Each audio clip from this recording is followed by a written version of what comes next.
जी राजस्थान में आप देख रहे हैं अपड़ो राजस्थान और मैं हूं आपके साथ अंकुर श्रीवास्तव। राजस्थान विधानसभा का 16वां सत्र शुरू हो चुका है। राज्यपाल के अभिभाषण के साथ में ये सत्र शुरू हुआ और विधानसभा में आपको बता दें राज्यपाल कलराज मिश्र जो है वो विधानसभा से निकले हैं और राज्यपाल ने सरकार की कई जन कल्याणकारी योजनाओं को यहाँ पर गिनवाया है। अभिभाषण में भजनलाल सरकार का विजन दिखा। राज्यपाल के अभिभाषण की प्रमुख बातें हम आपको बता रहे हैं। पूर्वी राजस्थान के 13 जिलों में सिंचाई सुविधा उपलब्ध करवाने के लिए ईआरसीपी को कांग्रेस सरकार अटकाना चाहती थी। भाजपा सरकार ईआरसीपी को 7वीं योजना के रूप में विकसित करेगी।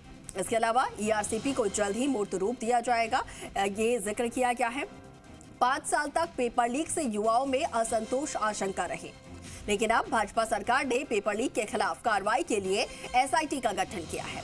भाजपा सरकार विद्यार्थियों को आश्वस्त करती है कि ना तो पेपर लीक होगा और ना ही नौकरी के लिए भटकना पड़ेगा। तो वहीं भ्रष्टाचार मुक्त शासन देना भी राज्य सरकार का संकल्प है।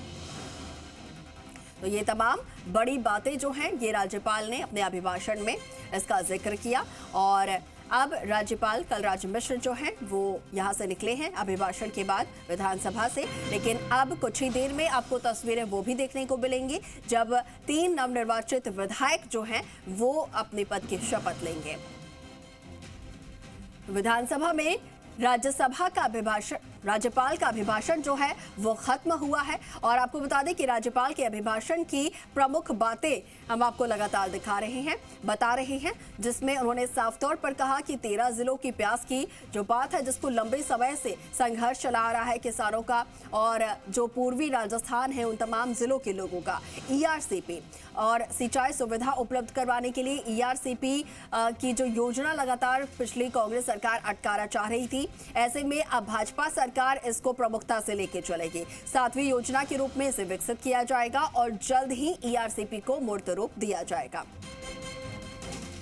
और देखिए एक और अपडेट हम आपको दे रहे हैं। विधानसभा की कार्यवाही फिलहाल के लिए स्थगित हो गई है। दोबारा 12:25 पर फिर कार्यवाही शुरू होगी। उसके बाद फिर जो 3 नवनिर्वाचित विधायक हैं वो अपना शपथ ग्रहण करेंगे। फिलहाल कार्यवाही शुरू हुई राज्यपाल कलराज मिश्र के अभिभाषण के साथ। इस दरमियान हंगामे भी देखने को मिले। जैसे ही अभिभाषण पढ़ना शुरू किया राज्यपाल ने, हरमान बेनीवाल हैं आरएलपी से संयोजक और एलपी के संयोजक और विधायक वो वेल में पहुंचे थे, हंगामा कर रहे थे लगातार और अब स्थगित की गई है कार्यवाही अभिभाषण के बाद राज्यपाल के और 12:25 से फिर से कार्यवाही शुरू होगी सदन की। तो ये अपडेट भी हम आपको लगातार दे रहे हैं। विधानसभा की कार्यवाही को फिलहाल स्थगित किया गया है 12:25 तक के लिए, फिर 25 मिनट से कार्यवाही एक बार फिर से शुरू हो जाएगी। इससे पहले अभिभाषण का हम जिक्र कर रहे थे जिसमें तमाम बातें और राज्य सरकार का जो आगे का विजन है उसको लेकर राज्यपाल ने यहाँ पर रखा पटल पर, सदन के पटल से। 5 साल तक पेपर लीक जिस तरीके से हुए, राज्य के जो युवा हैं जिस तरीके से परेशान असंतोष नजर आए हैं, तो ऐसे में अब भाजपा सरकार की कोशिश ये रहेगी कि कोई भी पेपर लीक ना हो और साथ ही पेपर लीक के खिलाफ एसआईटी का गठन भी कर दिया गया है सरकार बनने के साथ ही। भाजपा सरकार ने विद्यार्थियों को ये आश्वस्त किया है कि ना तो पेपर लीक होंगे और ना ही नौकरी के लिए उन्हें भटकना पड़ेगा।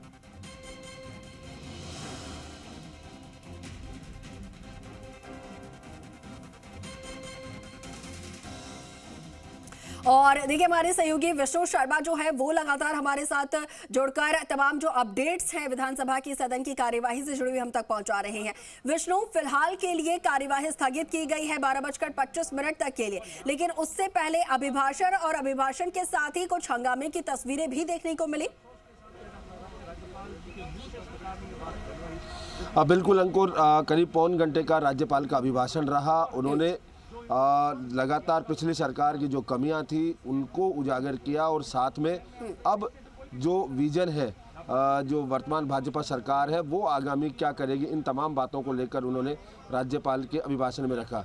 राज्यपाल के अभिभाषण को लेकर बात की जाए तो विपक्ष है वो सवाल उठा रहा है कि उन्होंने केवल कमियां बताने के अलावा कुछ नहीं किया। वही बात अगर विरोध की जाए तो आरएलपी के जो संयोजक हैं और विधायक हैं हनुमान बेनीवाल, वो सदन में पहुंचे थे। आरपीएससी को भंग करने की मांग उन्होंने उठाई थी और एक पोस्टर भी वहां पर उन्होंने लहराया था कि आरपीएससी को भंग किया जाए। और इसी बात को लेकर वो वेल तक पहुंच गए थे, डायस जहां है वहां पर पहुंच गए थे। हालांकि राज्यपाल के एडीसी ने उनको दूर हटने के लिए कहा, उसके बाद हट गए और वहां वेल में वो धरने पर बैठ गए। लगातार वो अपनी मांगों के समर्थन में नारेबाजी भी करते रहे।